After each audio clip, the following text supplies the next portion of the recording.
What's good with everybody? Welcome back to another episode of the Gifted Hoops podcast, and we are 2 or 1 day away from NBA basketball by the time that you're watching this.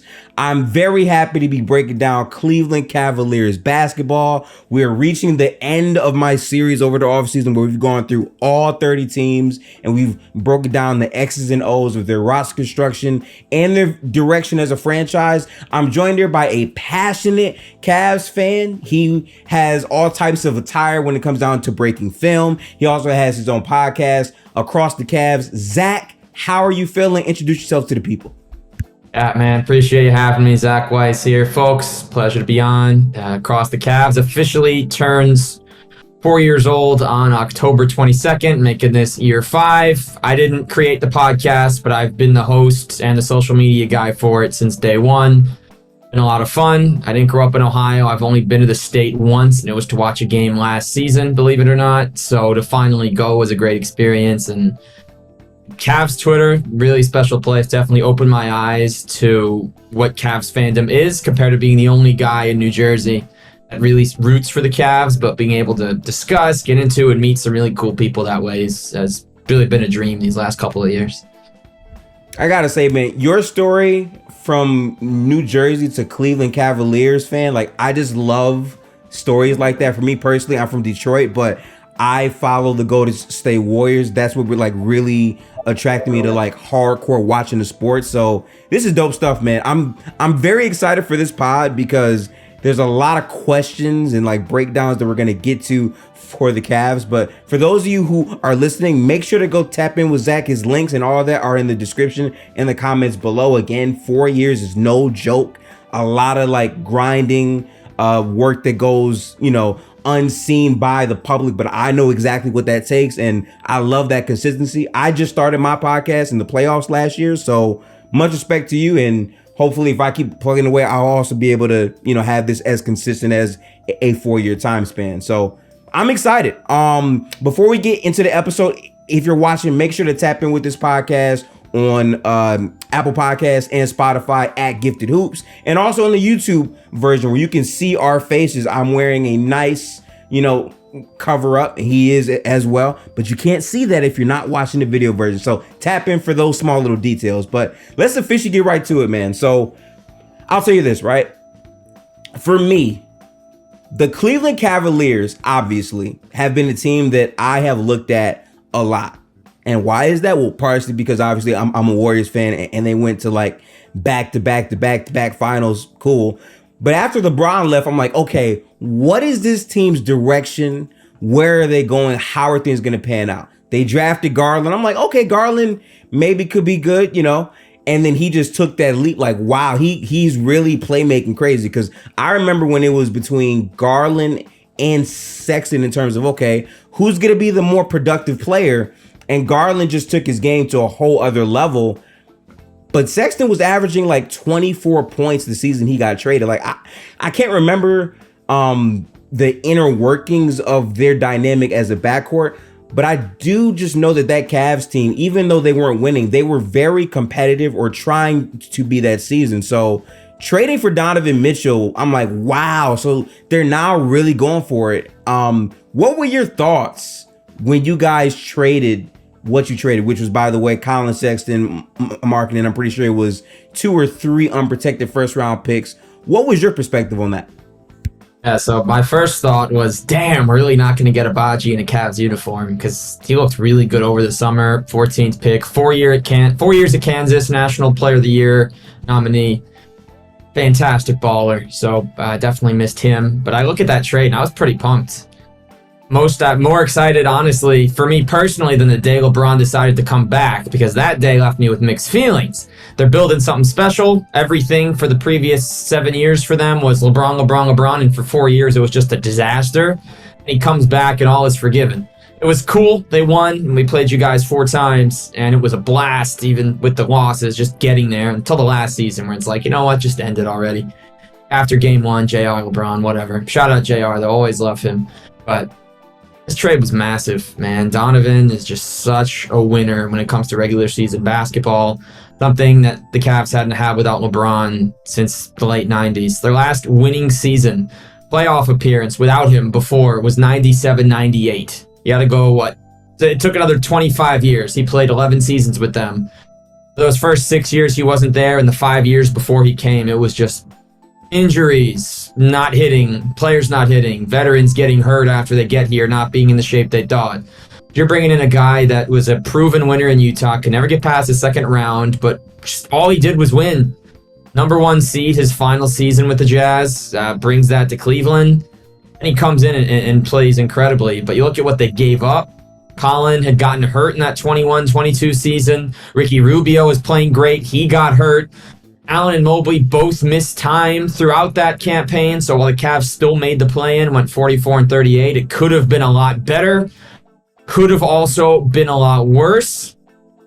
No one saw Lowry turning into a superstar. That's why there's doubters now. Oh, we could have had Colin and Lowry and Ochai and still have our picks. I hate when people do that. You can't live on that. I'm really happy for Lauri Markkanen, who really regressed in his last season in Chicago, had his moments with Cleveland. Some people might have written him off, say maybe the Cavs even overpaid him. Comes back as an all-star. He's picked before Jokic in the drafts. Whether that was an accident in the all-star draft, I don't know if that was real or a mistake. Jokic was, no, he was picked last, sorry. Jokic ran ahead because he didn't realize that Lowry wasn't picked.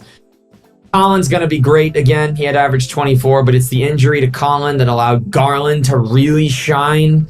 Yeah. And it showed that they might need somebody that plays differently than Sexton next to Garland. But it's tough that he was moved. I thought his future was there. I thought he was going to share the number 2 in the rafters someday with Kyrie, who will probably get it retired when his NBA career concludes. No matter how many people keep getting 2, it will still be retired. Now, Ty Jerome's the latest to wear 2 in Cleveland. It's always somebody. But it's a good move, man. Gifted. It's you bring in top 10, 15 player. He was a top 7 player by the numbers last year, All-NBA second team, and I think he's still just hitting his stride. I think the best is still yet to come. Donovan Mitchell in Cleveland.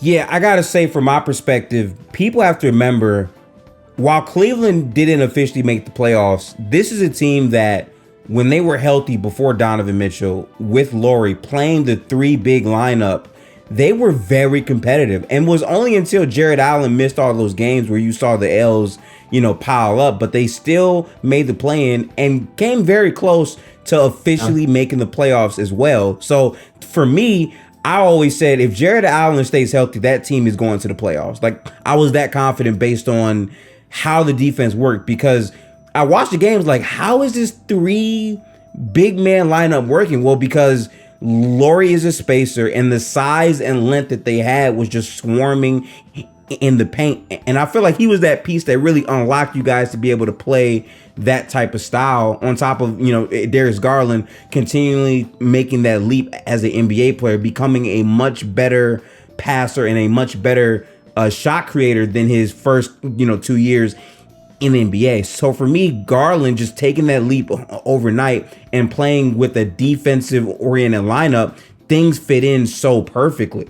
But then obviously you trade for Donovan Mitchell, who I said, once they make that trade, they're a lot to make the playoffs. I said lock. Like, I'm 100% confident that they will do that. And I figured that they would have home court advantage as well.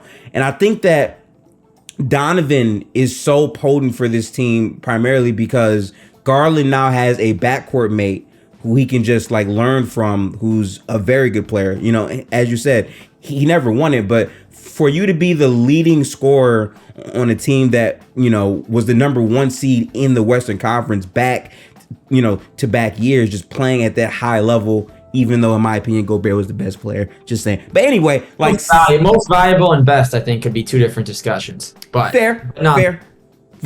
I just think that he showed his heart, his passion, and the way that he developed himself into a shooter. Remember, Donovan Mitchell came in as a guy that's just super fast. He's going to blow by you, but shooting was the weak part of his game. Now he's one of the best volume efficiency guys in the NBA, one of the best pull-up shooters in the game as well. And I said coming in, trading for Donovan Mitchell means you now have Mitchell and Garland as 2 of the league's most efficient pull-up shooters that can make offense out of nowhere. So I love that fit. And a lot of people, I guess, had their doubts about how good Cleveland would be because it was something new that we hadn't seen before. But I knew that your team was going to be very good this year.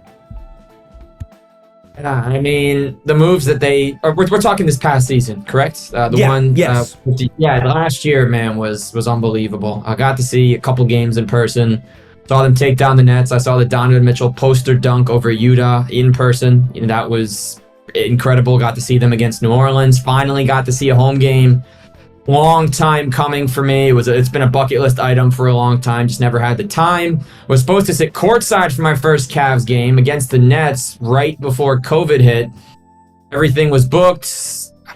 A family friend had reached out and they had the extra courtside seat for the season finale. Now, obviously, a month before the world stopped. Thankfully, everyone in the NBA, other than Rudy Gobert, maybe not the best because the mic touching, but finally happened. It was the season as a whole was incredible. Covering them through the podcast, seeing things through the eyes of the broadcasters. Had all three on. Rafa Hernandez Brito came on. We had John Michael, we had Austin Carr, we had the PA man Sean Pebbles, and really loved getting to know all four of them, especially on the air, getting their insights because they're covering it. It's their words we hear when these games are happening in real time. To hearing from them after, I think really brings it into perspective. But was better than we could have thought in the regular season. 70-point game. Evan Mobley took a massive leap offensively. Yes, he regressed when push came to shove in the playoffs. Offensively, we can talk about that. And Jared Allen in the regular season when he was out there, sure, he wasn't the all-star self he was, but how's he going to be the same exact player when you're adding Donovan to this mix, who plays a little differently than when they just had Darius in the backcourt? But loved the season. Lost in the first round in 5. It's put them on blast around the league. Some people were saying fire JB. Everyone's saying, trade Donovan before he walks. But you don't overreact to one playoff appearance. This team was building up to that moment. It's Don's first year. He got in. Now they know what it takes. And whoever they see in the first round, because they are surely making it next year. There's no question about that. Whoever they play, they're going to face a much harder team, much tougher squad, not only because of the new additions gifted, but because they have that experience now and they know how sour it is to taste defeat so early, only winning the one game in Game 2 in Cleveland. Yeah, I remember watching that playoff series, and coming into it, I said, this is tough for me because I think Cleveland has the higher end talent, but I think that the Knicks have just overall bigger depth. The key difference in that series to me was really the physicality and the rebounding. I mean, what Mitchell Robinson did in terms of securing so many offensive rebounds and just, overpowering them, that coupled with the spacing with the bigs and not having like that third guy, which I said coming in, man, like this team is legitimately like a Paul George type away from like really being a championship contender, just because their idea is our backcourt is going to be super dynamic, super quick, super, ball handling-esque, and then our front court is going to make up for their deficiencies on defense. But that wing position needs to be a player that can somewhat be a hybrid of the guard skill set, but also defensively can guard up and match up well with the bigs. Like someone, even not Paul George, right? Maybe like a Harrison Barnes type who can like space it out, understands exactly what they need to do on the floor.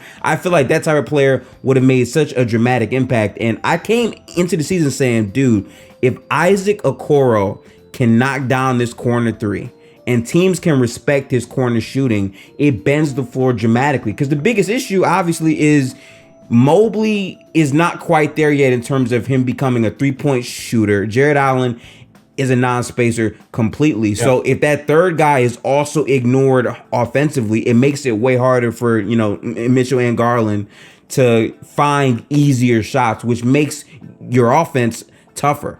So in the offseason, you guys try to add shooters to help fix that, sure. But I still think that third spot perfectly being, good enough offensively, but also defensively, I'm still looking to see how that develops. But this could also be the year where Mobley says, I am still skilled. Because, man, I'm sorry. I love Evan Mobley, man. Defensively, he's one of the best young defenders I've ever seen come into this league. And his offensive game is there. I saw moments and flashes all season long. The game versus the Pistons, I'm a Detroiter. I remember that game, right? Like, that's what he is capable of. If he can extend his range out further, I think that helps it out, but I think that takes time, honestly. I think the big thing with Evan Gifted, it's just his confidence. We know he's capable. He talked about the Detroit game and some others. He went for 30 on several occasions. He had a 39-point game to his name. He's continuing to improve as a rebounder. I think he's understanding that he can be a playmaker as well. He can throw the lobs. He can find the open man. They can run through him in the high post. I think he's found that he can use his long strides. He's obviously not Giannis, but he can get into the lane with 1 or 2 steps from the three-point line when he sees the holes. He just has to step into it and be confident, because in the playoffs, people said he was horrible, but you look at what he did to Julius Randle and the shooting numbers of his matchups, and those are Defensive Player of the Year winner-worthy numbers that he put up in the first round. The team around him just... Jared Allen said it himself, he became a meme. The lights were too bright. Donovan wasn't there every night. Darius wasn't there every night. They struggled to figure out a bench rotation. They had to slide Karras back into the starting lineup, or so they thought they did. Lessen Decoro's minutes, but now you bring in Niang, and now you bring in Strus. You talk about a Harrison Barnes type. Strus doesn't have the same experience, but in a couple of years with the Heat, he's gone to a conference finals now, and then an NBA finals. Played some great minutes in some of these contests, had some not so efficient minutes, but he's there. He comes from the best system in the league. And I think all 30 teams can agree that Heat culture is number one. And now look at some of these finds they had in the offseason. I don't expect them to go back to the finals, and I'd be disappointed if they did. Not us, or not Milwaukee, or not Boston, and shocked, truthfully. But they always just turn these guys that may not get those chances somewhere else into those guys. Because Strus, who spent a year in Chicago, played 2 games, ends up on the Heat. At the end of his second season in Miami, he's challenging Duncan Robinson for minutes. This past year, he was starting every night of his game. And I think he's perfect with his experience. George Niang has the most regular season wins of any player this decade so far. Damian Jones, you bring back Tristan Thompson, 2 guys that have been to the finals. Tristan 4 times with the Cavs. Damian 1 with the Warriors against the Cavs. Jerome just came from the Warriors, and he doesn't have the playoff experience yet, but that man just spent a year with the Splash Bros. He knows how to splash. He knows how to score. Love the moves, and haven't even touched on Imani Bates yet, who may need to wait to see in the league. You don't want to be too excited by preseason, but I know you've been seeing Gifted. The way he shoots, his efficiency, his energy, his vibes. Man, it's been so much fun watching him grow from Summer League to now. And you never know with the regular season. Someone gets hurt, they'll be challenging Sam Merrill to be that replacement shooter. Whoever it is comes in, whether it's Dom, whether it's Darius, Strus, Niang, someone has to miss a game or 2. It'll be between Imani and Merrill. No knock on Sam Merrill. His summer was incredible. He's already 28. Wouldn't call him as young. But Imani could get out there and really do things. And he's not even factoring into to this season when we talk about what they can do. And if he does, they had that type of guy last year. And just let it fly. Because as solid as Jetty was, his minutes were inconsistent. His role was inconsistent. Same with Lamar Stevens. They might have fixed all the holes. And at least for this year, I don't think, at least as of now, haven't even talked about LeVert, who I think is going to be 6th man of the year. Going to be fine. I am so excited, man. You're getting me more pumped. We're only a few days away. Can't wait for Wednesday night. But I wish it was now. Like, I wish we could just go to bed, wake up tomorrow. Yes. Game. I've been waiting for NBA basketball pretty much all off season, and like I've been so entrenched with just rewatching basketball, re-seeing how these teams work. Again, like Cleveland is one of those teams last year where I'm pretty sure they were still like the #1 net rating in terms of both sides of the ball consistently through the entire season. And it's just the way that Garland and Donovan bended defenses all regular season. I hope that for Garland, the one thing in his game that he could improve offensively is consistently punishing switches. I feel like he was a great complementary guard to Donovan, but in the playoffs, you saw where, you know, Donovan, when he didn't have it going, Garland found ways to, you know, improve and really help raise the entire roster around them. But I think that I trust these 2 guards. It's just a matter of the construction around them with the spacing, because nowadays versatility is the biggest X factor in the NBA, right? I've gone through every championship from 2023 to like back to maybe 2016, right? You have to have a 4 or 5 man that can switch, that has a passing ability, or that has some super premium skill defensively. And Evan Mobley, you know, as we've said, fits that mold to a T based on how versatile he is with his length, his IQ, and his feel for the game. The only thing is, it's just going to take time. And it's interesting because Cleveland, when you look at it, is a team that might not have the time it takes to fully develop it, because a lot of people always say, oh, trade this guy, trade that guy. Because right now, our NBA moves so quickly. Literally, Kemba Walker was in the league averaging 20 like 3 years ago. He's not in the league anymore. He's gone, right? Like, that's how fast these things move. And for the Cavs, after making the trade for Donovan, the biggest like cloud right now is if he's going to sign the contract extension or not. And some Cavs fans have told me that they feel as if they might need to trade him if he's not going to do it, so that way there's no empty value. But at the same time, you literally just traded for him and you only got 1 season, and there's not really any real continuity between this group yet. That's what year 2 is all about. Further establishing that continuity, further establishing those roles, understanding, okay, Mobley needs the ball on this elbow at this time here. Let me maximize him better this way. Last year, it was plug and play. Like, let's just play. Let's find out what we like, what we don't like. But now you have tape to look at. You know, you have an entire series to look at what you did right or wrong to improve with better spacing this year. I think the other important part of that is they have another summer, as you mentioned, together, practicing, working out. You saw Donovan Mitchell brought the whole team to a Louisville home game recently, which to me shows how tight everybody is. You bring back Tristan Thompson. He's been gone a few years. His career trajectory certainly went down a bit between his time in Boston, Sacramento, Indiana, Chicago, LA. The fact that he's played for 5 teams in these few seasons, but his stability in the locker room is very important. He was around LeBron for a while. He was here for the rebuild. He knows what it takes. And even if he played a tiny role, I guarantee he had a big locker room impact with the Lakers. You know, he's probably really only there because he was LeBron's guy. Having him come back is huge. Now you look at Damian Jones, who's been in some great locker rooms, spending last year with Mike Brown and the Kings, which might have been the most fun team in the regular season because it's just been so long. Absolutely.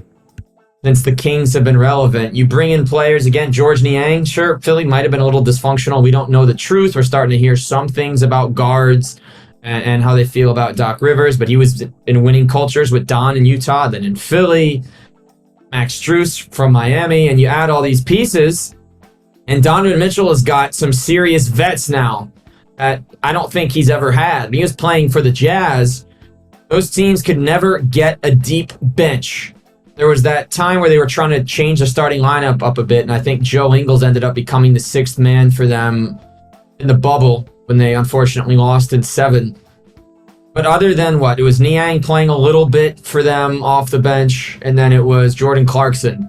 You could never find an effective backup for Gobert or a situation where they had a stretch. And Evan Mobley tight as the 5, technically speaking, on a Utah team then might have been able to get them over the hump because they never knew how to adjust. Rudy would become ineffective because they would attack it every time. He deserves all his deep plays, I will say that. He is as good a defender as some have said. But his mobility has always lacked, and it seems to get taken advantage of every single postseason. So he was missing that. Now he has that here. I think he loves playing with Darius. And sure, we're not the Knicks. The Cavs are not the Knicks. It's a fact. Knicks fans love saying, oh, just get him to New York. But nah, man, you're too busy getting all the Nova guys. Now, they're good. Josh Hart was a perfect addition. DiVincenzo, I think, was kind of slept on after he didn't stay with the Kings. He had been injured a bit. Comes to the Warriors. I loved watching him play throughout the season. And yeah, DiVincenzo. Brunson broke out there. That seems to be a hive for Nova products. But Donovan's staying. I would not trade him for anything. There is no package I'd want. Because what are you realistically going to get? You're going to go... A team that wants to get over the hump is going to trade Donovan. We're not getting a superstar for Donovan Mitchell. If you hypothetically want to trade him to Miami, what would they even give? It would give pieces that aren't ready yet. Cavs, rest of the roster around him, Mobley's ready to take that jump. While he's still here, and I hope he is for a long time, Jarrett Allen is going to be a steady top 5 to 8 center in the league. Max Strus, I think is going to break out and be one of the best shooters in the league, as he's been the past couple of years, except now, as a starter on a team like this, he'll be shooting 7 or 8 a game. LeVert has played good ball when they've needed him to. I love the core. Darius is Darius. You're not going to be able to find someone that can be this happy here, be this excited here, and produce the way he does by trading Donovan Mitchell to get it. If he walks, which I don't think he will, then so be it. You have 2 more years of this. That wouldn't even happen this year. It would happen at the end of the season after. But I see no reason to move him. He's young. He's still in his mid-20s. It's been 1 season. They won 53 games. That's not much of a drop-off from his time in Utah. I think if they lose in the first round again, we can revisit this. But as it stands now, Gifted, they won 50+. They were a home team in the first round, and they just added all these players that'll fit really nicely, whether they're playing or not. For Strus and Niang, definite minutes. Jerome, Thompson, Jones, I think we'll see more Jerome minutes than the other two, but they're vets. They didn't have them last year. It wasn't the same. As soon as Kevin Love left, I think they lost something in that locker room. They're adding that back and then some. So I think wait and see for this season. Donovan's going to be insane, and Cavs fans are even more insane than that if they actually want to trade him. I would never. Not after what they traded for him and not looking at what he can do. I can't possibly envision that being a real scenario. Yeah, I would say how I view it is when people say trade this player, let's actually go through what it means to trade a player, right? You have to shop his name around. You have to deal with social media saying Cavs are open to trading Donovan Mitchell, right? Then the players see that stuff, and then like that gets into the locker room. Then you have media who ask the guys about it, right? And then on top of it, what is the return? Because I'm not like too attached to players as much. I understand their value for sure, but in terms of operating your business at the highest level and putting out a competitive roster, you have to ask yourself, is it worth it? If you're trading Donovan Mitchell and you're getting back salary filler, is that really worth doing, right? That's the question that you really have to ask yourself. And I think it's a proper question to ask now, just from the lens that this season has a bit more stakes than you would think based off of what happened last year. But more importantly, the years remaining on Donovan's contract, at least until he signs. Once he signs, we're not worried about anything. But that's where the question will pop up now. But the bigger question to me that matters the most is the court. Right? Why did the Cavs look the way they did versus the Knicks? In my mind, it's because of the rebounding. It's because of the lack of versatility from the bench. I agree. The bench was very ragged in that series, and they didn't have many looks to throw at guys. It was either, okay, we're going to throw in Isaac. Okay, we're going to throw in LeVert. And guys just weren't ready to, step into those roles based on how the Knicks wanted to guard them. So that's a bigger thing for me. And I think continuity is a big part of it. Because again, you're talking about a roster where their top 4 guys actually only played together 1 season. And guys were in and out sometimes during the season. You need to have a body of work behind you to win playoff games. Like that type of stuff matters. So doing that type of stuff at the highest level matters significantly. And I think on the Knicks side, I don't think enough Cavs fans, I'm one of them, have given them enough credit, because for the Knicks, they had gotten destroyed by Atlanta 2 years before. Everyone was talking about Trae Young owns New York. So it never occurred to me, and I don't know how many people it did, that they get destroyed in the playoffs and they don't make the playoffs and they come back and that's the result. They're a 5 seed, they battled hard. Josh Hart, that trade won them that series. The way he played, his energy, his effort. It was a fantastic rebounder in New Orleans and in Portland. On the Lakers, he was producing. So they had to make the trade they did, the Lakers, to get AD, and it got them their title, and they're still contenders now. You look at what they gave up, and people talk about Ingram and Lonzo. Josh Hart has been so good in his career. Huge. Value brings, and it's not always going to show up on the stat sheet. I think that adding him, and you have a point guard finally in Brunson, because the series before, it was D Rose to the rescue, and he was not ready for that. They were still trying to figure out the starting lineup so he could still come off the bench. And I think they finally figured things out. And I'm not gonna say I'm happy for them, because it stung watching the Cavs go down like that in their first real playoffs without the King since I was a very young kid. So we go back to the 97-98 season. And it was what it was, though. That's why they made the moves they did. That's why we're here now. And you talk about that bench, and I do want to shout out Danny Green, at least. I had forgotten about him. Was hoping he could do a little more in the first round. Now he's back on the Sixers again. Just glad he's still in the league. People give him a bad rap sometimes, but he has been such a good 3-and-D player. He's won titles for 3 organizations. His jersey probably won't get retired anywhere, good but he's teammate. such a great teammate, good locker room guy, and it's cool that he's going back to Philly. I think for Nick, and he played for Nick Nurse, so he knows exactly what he brings. But closing up on last season, they couldn't rebound, couldn't stop Jalen, and they could never get Darius and Donovan going in the same game. And for all the rebounding he was doing, Evan was inconsistent or in foul trouble. Jared Allen wasn't ready for Mitchell Robinson. I don't think any of us were truly ready for Mitchell Robinson. He was a beast in that series, man. He was incredible, and old Cleveland pal Isaiah Hartenstein wasn't as dominant, of course, but he also grabbed some major rebounds. The fact is, it wasn't just Mitch. Their 2 centers were interchangeable. They were playing like 5s, and it just seemed the Cavs were a little softer. But I think after that series, Evan understands that he needs to be more physical. I think Jared Allen, he's had a very nice career, understands that now he needs to be more physical. You have to change gears in the playoffs. And for Allen, who'd never made any deep runs in Brooklyn, for Mobley, who never played in a postseason, it was only his second campaign. I think they all learned. I think for Okoro, I think for LeVert, similar to Allen, never went deep in the playoffs, never won much. All these guys, Garland, they all learned something. So they're going to come back with that knowledge. JB had only been in the playoffs once, and it was as the interim coach with the Rockets, and that was kind of a disaster because they were the 8th seed. He had taken over mid-season. And Harden, I think they still had Dwight. There was a lot of dysfunction. Might have my seasons wrong. It might not have been Dwight. But long story short, they all got smarter gifted. And now that everyone has that year under their belt, Donovan's going to be ready, and they're all going to be ready to lock in and play some serious ball.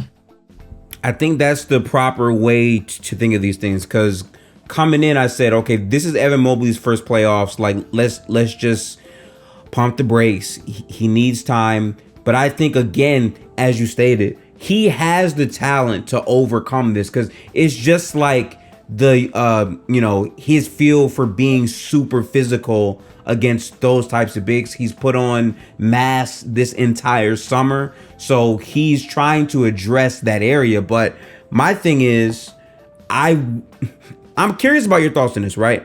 What do you think about some lineups where sometimes if the spacing becomes too untenable, playing Mobley more at the 5 to put more spacing around Garland and Mitchell? Is that a viable lineup for you, or would you rather just go all big?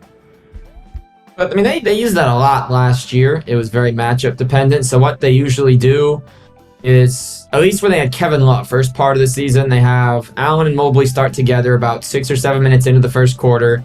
One of them goes out. Kevin Love comes in at the other spot. And then 3 or 4 minutes later, they swap. Mobley usually starts the second quarter over Allen at the 5, depending on that. I'm more than okay with Evan Mobley at the 5. I think you just have to make sure to mix things up. The biggest thing that's still hindering them, perhaps, is when one of them goes down. If it's Allen and you're starting Mobley at the 5, the 4 position looks very different. You can either go small, like they tried in a preseason game with Strus at the 4. You could bring in Dean Wade, who's a bigger body that's, I think, going to have his shot back. D-Wade. The real D-Wade. They won their first 4 games he started amidst the year where they did not win much. So that's. And I have a Dean Wade card I ordered. Just a Dean Wade. Who goes on eBay and types in Dean Wade card? I did that a few years. But I think it can work. I think as long as he and Allen are healthy, they're going to be so dangerous. It won't matter who's at the 5. If you're moving Niang up to the 4, if you're going to try Dean Wade at the 4, if you want to go really small, you could play Levert and Okoro at the wings. You could play Strus and Okoro at the wings. You could just put Max at the 4 for a short stretch, depending on the opponent.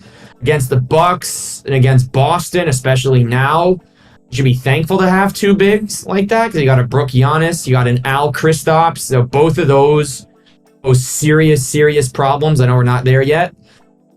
So I think play with your lineups, and you hope that what we learned from last year, they can hang with the big dogs in the regular season. Don't discount anyone in the playoffs, and just play the lineup that's working. You don't have to stick to it by the book. Don't be afraid to make changes. I think this year's roster allows the versatility that you're in a series, you're in a regular season game, and you need a spark. You got to make a change. And they could go 11 or 12 deep on any given night. Anyone that's active can truly come in, make an impact on winning at any moment, whether it's the beginning or the end. That's what I love about this offseason and what they've done. We're having more rotation discussions. I think it's going to be more consistent than it's been the last couple of years. And that's key for me, because I feel like the Cavs already, even without these things last year, were just a machine in terms of chugging out wins. And I said this coming in, like, they never played together, right?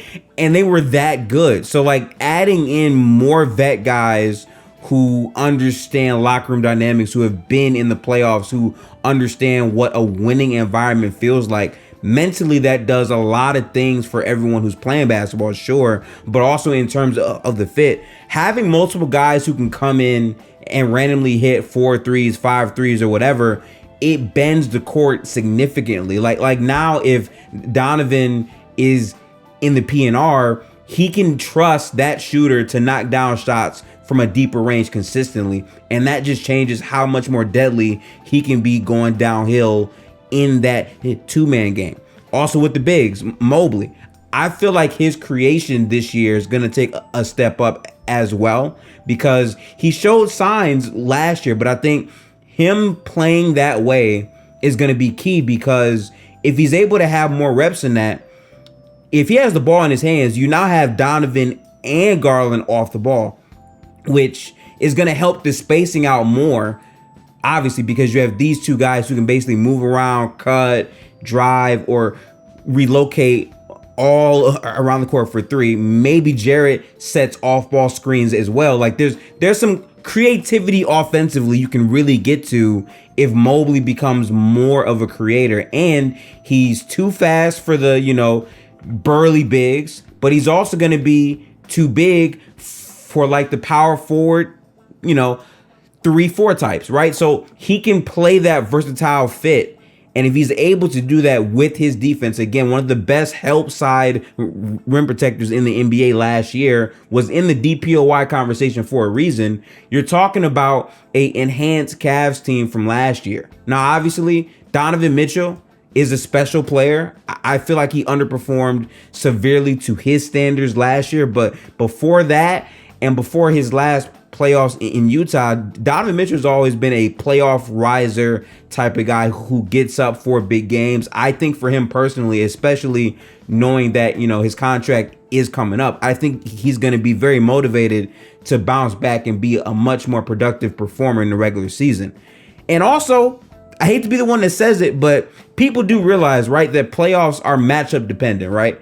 A lot of your playoff success can be dictated off of who you play and how your team, size-wise or spacing-wise, matches up. And that's why, to me, Zach, this is a big year for the Cavs, because I think this year, after the Dame trade, after the Jrue Holiday trade, the seeding is going to matter, because that's going to determine what your roadmap to the finals is. And I think the Cavs are a team that can put themselves in a great position early so they don't have to burn out towards the end of the regular season. Hey, whoever gets the 1 seed this year, and I truly believe it's going to be at least a 3-horse race between Cleveland, Milwaukee, and Boston, because you never know. It's very up and down. Yep. Whoever gets that 1 seed probably gets to avoid the other teams until the conference finals. Not looking ahead, Miami just won as an 8 last year. They reminded us it was the first time in a while it's happened. 8 seeds can win, like Memphis, like Philly before. it can happen. An 8 seed can advance. Doesn't matter what your rank. You just have to get in and win, which is why you never stop grinding. But it's going to be really fun in the East. Curious to see if the Sixers can figure it out. A lot of people are down on them, myself included. Doc's gone, Harden wants out, a lot of drama. Depth is a little different than a season ago. They did add Oubre and Pat Bev, and for some reason, Mo Bamba. You know, they still have Paul Reed, let's remember. Miami going off a trip to the finals, but they were an 8 seed, so we're not going to give them a ton of regular season cred yet. Brooklyn is one of the wild cards. Atlanta, who still has Trey, DeJounte. They traded John Collins finally. I think that opens up the floor even more. It was a floor spacer, but his 3-point percentage just kept going down in recent years. 28% on wide open threes, yeah. He's going to really help Utah regardless, and I cannot wait to see this version of the Jazz. That'll be for another day. But the Hawks are there. The Sixers and the Nets could kind of be sneaky teams. I think the Magic could be a sneaky team that could even potentially get to the top 6 now that continuing to improve the young core. Paolo's going to only get better, and he had an incredible rookie season. And I'm not forgetting about the Pacers or the Raptors. Indiana, who just added Obi and Bruce Brown to a team that has Tyrese Halliburton, who's already an all-star, Miles Turner, the best floor spacing 5 in the league, in my opinion, with how effective he's been. And I'm probably missing guys on that, maybe Kristaps even, but he's one of them. He shoots threes at such an effective clip. Miles Turner, you got Neesmith, you got Benedict Mathurin, who scored 18 as a rookie. We can't discount them. And the Raptors, for all these fake rumors or whatever, they still have OG. They still have Scotty. They still have they have a real center in Jakob Poeltl. I know it's not amazing without Fred VanVleet, but they're going to be right there. Chicago, I don't know why they're getting clowned so much right now. They still got DeMar and Zach, and 2 years ago they were one of the best in the East for a while. They were number 1 before Lonzo went down, who I think will play after this season. The East is going to be really fun. I do think the top 3 will be Cleveland, Milwaukee, Boston in some kind of order, and if I'm missing other teams, please at me. The Knicks, duh. The Knicks just beat us in the first round, and they added talent. East is going to be a dogfight, just as the West is this year, and maybe at the halfway point, Gifted will know more on who's real and who's not. So any of these teams I mentioned could be any of these top teams if they really get hot. Atlanta took 2 from Boston and could have taken a third if they closed out the others, right? The Knicks pushed the Heat to the brink, really. It took 6. It was a hard-fought 6. And that's with, I think, Randall and Brunson were both battling through injuries in that same series, and they still took 2. Anything can happen in this league. In the East, I just still think the 3 I mentioned are top 3. Any of them could be knocked off. And I would not be shocked to see Indiana make a second-round appearance. I don't want to overhype Bruce Brown after what he just did, or Obi Toppin, who's never had a consistently big role. But I'm just so excited, and I think any of these teams could take down anybody. It's going to be so fun when we get to the end of the season and we get to the halfway point. We see who's real, who's not in the conference. I think this year basketball is going to be crazy, like you said. I mean, we're talking about the East. The West in itself has like 11 playoff caliber teams, and only 8 can make it. A bunch of teams in the East got better. Like that Hawks team, Quinn Snyder now has a full offseason to get the offense around Trae Young and DeJounte completely organized, right? Cavs, I mean, you guys added spacers, but really your growth is going to be with the continuity and chemistry of your core players already. A lot of people don't know where the Sixers rank because we don't know what's going to happen with the James Harden stuff. But if he stays on paper, they're a dominant team, and they have better coaching because I don't think Doc Rivers was ever that good of a coach for Philadelphia, right? Like, there's a bunch of X factors here. I want to ask you this. I have Cleveland penciled in as a 3rd or 4th seed. I think that's where they're going to be. I think that everything that they've done in terms of how they play basketball, who they've signed, I think they're going to be in that range. My question to you is, if the Knicks, what's the best matchup for the Cavs to make the second round? That's my question for you. If you had to choose a team here. Man, there's no easy answer to that because you think about every team has their stars. Every team in the league has somebody they lean on that steps up when they need it throughout the course of a year. And the fact that you got in the playoffs means you had a system that worked, you had lineups that worked, you had everything perfectly run. Oh, all right. So ideally, my pyramid for the East before the Drew trade was Milwaukee 1, Cleveland 2, Boston 3.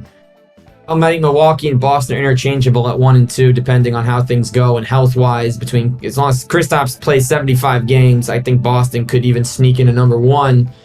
The new coach and Adrian Griffin might be a system change that could take a little bit of the season to get going. They'll be fine for the playoffs, but regular season, that puts the Cavs at 3, which means they just missed the play-in team. They get a team that gets to skip the play-in and get the extra rest up with them. So I would say out of all the teams, I can't say Miami because I think Bam would provide a lot of problems, and I think Miami with Jaquez and Jovic they're gonna work both of them into the lineup this year with Haywood Highsmith, Jamal Cain. They have all these new young guys and Butler, Orlando Robinson.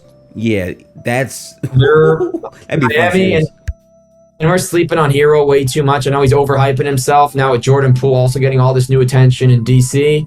Miami, I think I would probably say in an ideal world, and maybe in Indiana, I don't want the Hawks. They beat us in the play-in 2 years ago. They gave Boston problems. They were just in the conference finals 2 years ago. They took 2 games from the Bucks when Giannis was actually playing, including game 1. Yep. Trey gets so much disrespect, and I still think he's such an elite guard. I understand his defense isn't the best. Love the way he runs an offense, the way he rallies the troops, shooting ability. The foul baiting is annoying, but he does it so well. I think he has the best floater in the league right now. DeJounte is proven as an all-star level player, all-NBA defender at his age 21 season before he got hurt. I guess I'd probably say Indiana or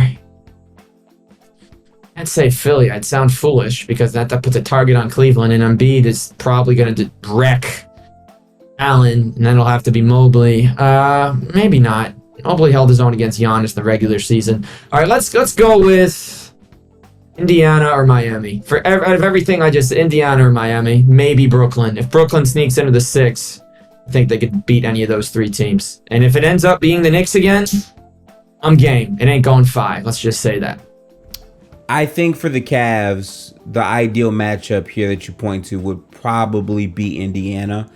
I think how I view it, the Cavs have the size in the front court, and they have 2 dynamic guards that can exploit the perimeter defense for Indy. The only problem is Indy even going to be the 6th seed? I mean, it's so competitive. Yeah, right.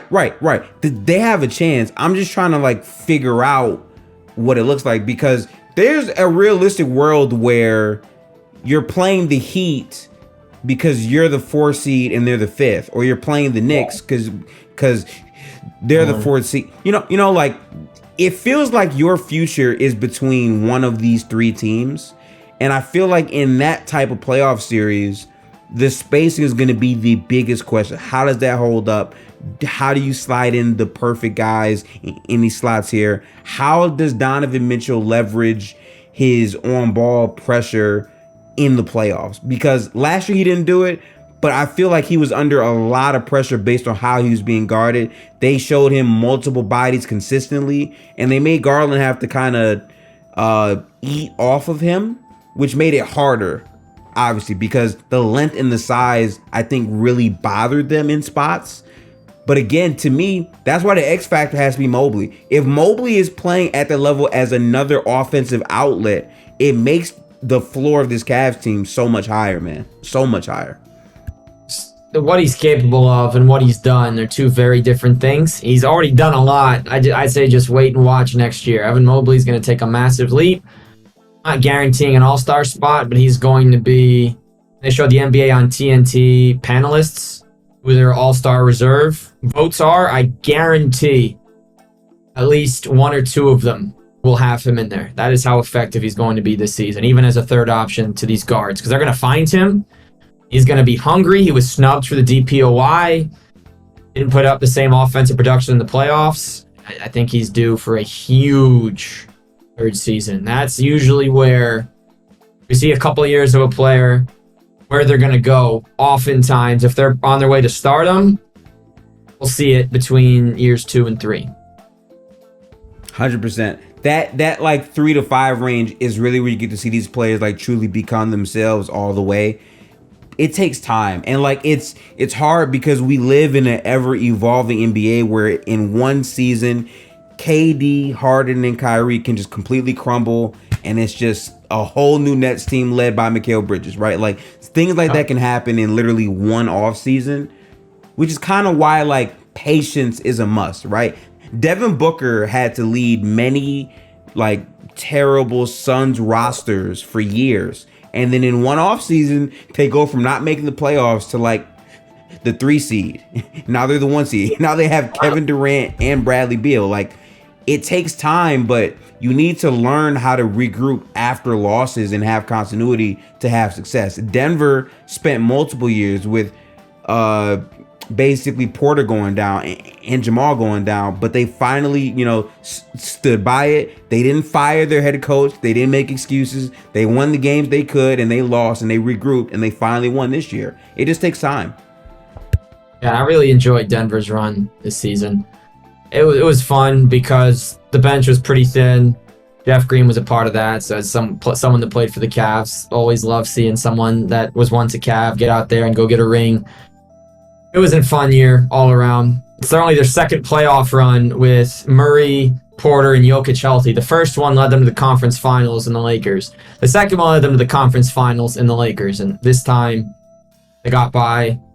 They had fans in the seats. I'm not disregarding what the Lakers did. That was a real title. Don't care what other people say. Every team had the same circumstances, and you came out as the winner in those circumstances. But Denver earned it. Jokic, unbelievable. I hope he's still enjoying his horses. 'Cause it looks like from the videos we've seen, he's still racing them. He's still racing them. I think he was showing Jamal Murray in practice how many horses he has. It's like, dang. On the bench scouting horses. Crazy. And Aaron Gordon visiting him in Serbia this year was just tremendous content for the viewers that saw that. Really cool. Absolutely, man. That was very fun. Just seeing a team that was just predicated on like team first, where like you have Jokic, who's the best player, saying no, Jamal is the best player, and like they just rally behind each other to win all the way through. Like that's the type of basketball that I love to watch. Hopefully my team with Chris Paul can like find a way to make things happen, but we're getting older, so it's questionable how good we're going to be this year for a whole lot of people. Obviously, Kuminga has to be the guy that takes this dramatic leap from the wing spot so we can have some more athleticism and rim pressure to get to the basket. It's just, man, this season I'm so excited for almost every franchise team. And it feels like the expectations on a lot of these teams this year will severely impact roster construction moving forward. Because obviously the new CBA that's in place.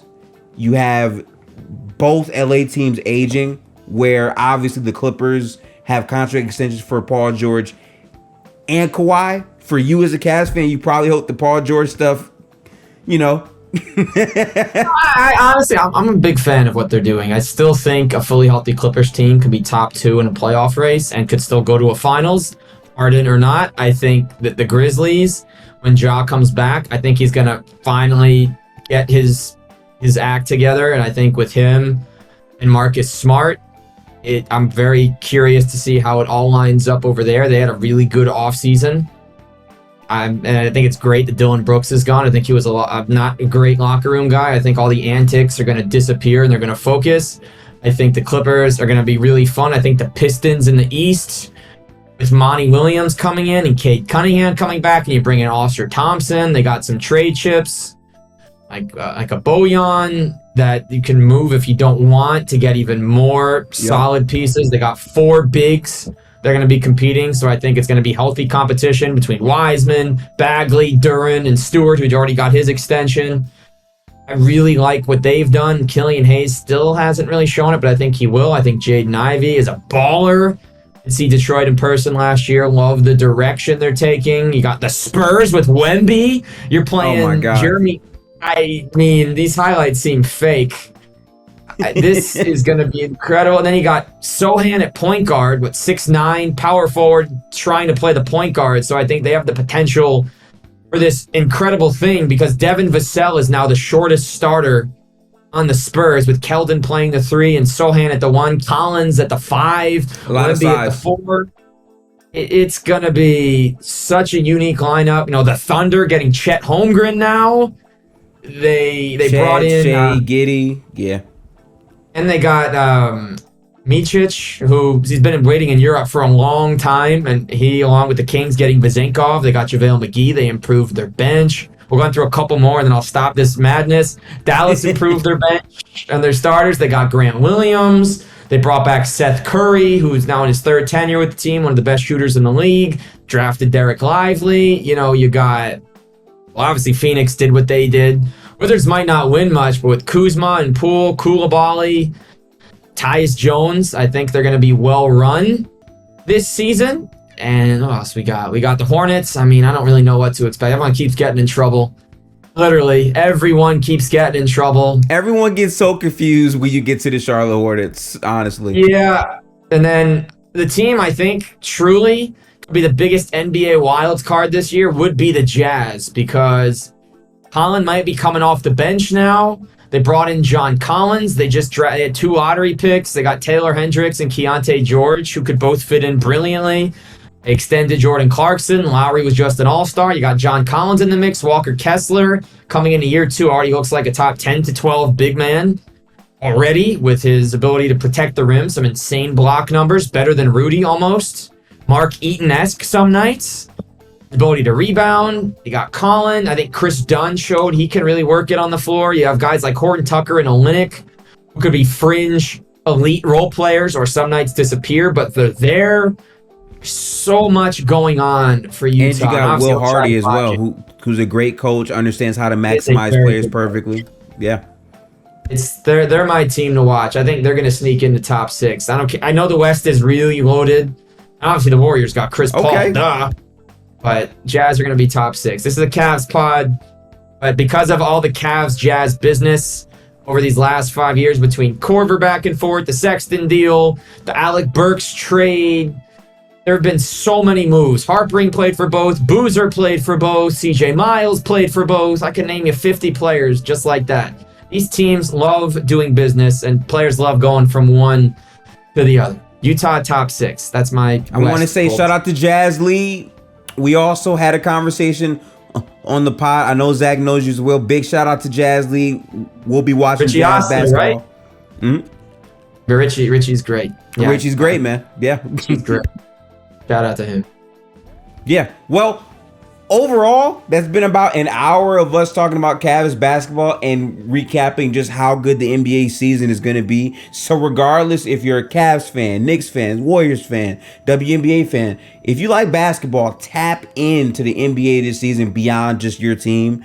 Expand and watch some of these other teams because I'm telling you, a lot of these teams have things on the line this year. A lot of teams in the West especially are championship or bust, and we understand how player movement goes in the NBA, especially under a new CBA where a bunch of teams are going to be making moves both during the season, at the deadline, and even after to get under that tax. Once those severe restrictions kick in, there could be some severe player movement on the horizon. Landscapes could change significantly. If the hardest stuff doesn't work out and the Sixers aren't winning a bunch of games, does Joel Embiid ask for a trade?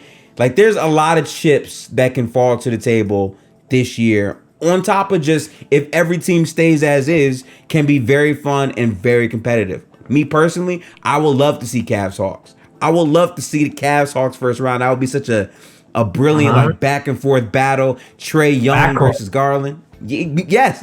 That is literally battle of the backhorse. I would love to watch that, honestly. And the only 4 teams I realized we never mentioned, Minnesota. They got Cat, Rudy. I love Minnesota, by the way. Oh, yeah. Yeah, Minnesota's going to be a wild card, I think, this year. Portland Scoot in the mix. You already got Sharp and Simons. They have a fantastic guard trio, and if it doesn't work, you could trade Jeremy Grant at any time and get some good pieces. Grant could become available. The only other ones will be the Rockets.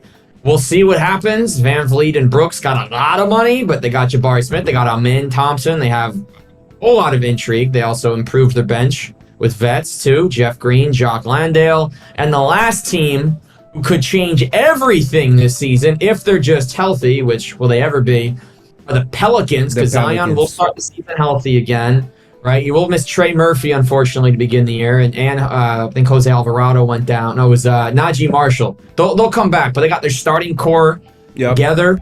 Herb Jones, CJ McCollum, Ingram has already been an all-star. For right now, they still have Valanciunas. I know they wanted to trade him, but it's going to be a heck of a season, man. Obviously, the Cavs are my main focus, but I think same for you as it is for me. We'll watch our teams whenever they're on, but watch any team, study all 30 teams, just keep up with every transaction from the league, because you really have to know it all, and it becomes an obsession to see what's going on, who's there, and I check every box score every night. I don't miss any move in the off season. I'm surprised maybe once or twice when these Exhibit 10s happens, like the preseason rosters. Regular season, I cannot wait. Locked in. Yeah. Well, hey, great pod with you, man. Great conversations, guys. If you made it this far, make sure to tap in to Zach with Across the Cavs. I'm gonna have all of his links in the description and comment section below. Don't be a stranger. I will be talking a lot of basketball during the season as well, Zach. So, I really want to show you some love because, again, random hit up with the season about to start. Let's go Saturday. And I really feel like this was a great clarity for me because I had a bunch of questions to ask you about the lineups and how about X, Y, or Z. And we finally, as you said on Wednesday, we're going to get a chance to see exactly how this Cavs roster looks with a new enhanced focus. So, if you guys made it this far, make sure to tap into the episode 5-star on audio platforms and all that. And the video version, again, is located on the YouTube. All is Gifted Hoop, Spotify, YouTube, all of these things. We got a lot more in-season content on the way. I'm excited.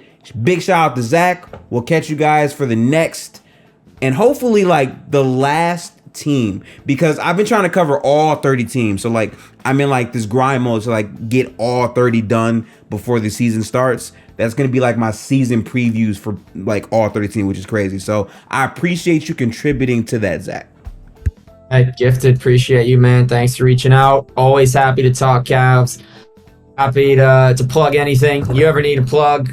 You need the extra. I got you. I know the same for you. We'll make sure this blows up. We'll get this retweeted, posted, shared everywhere. We'll get this out, and it's been fun, man. NBA is back. Let's go, man. Let's go. Finally.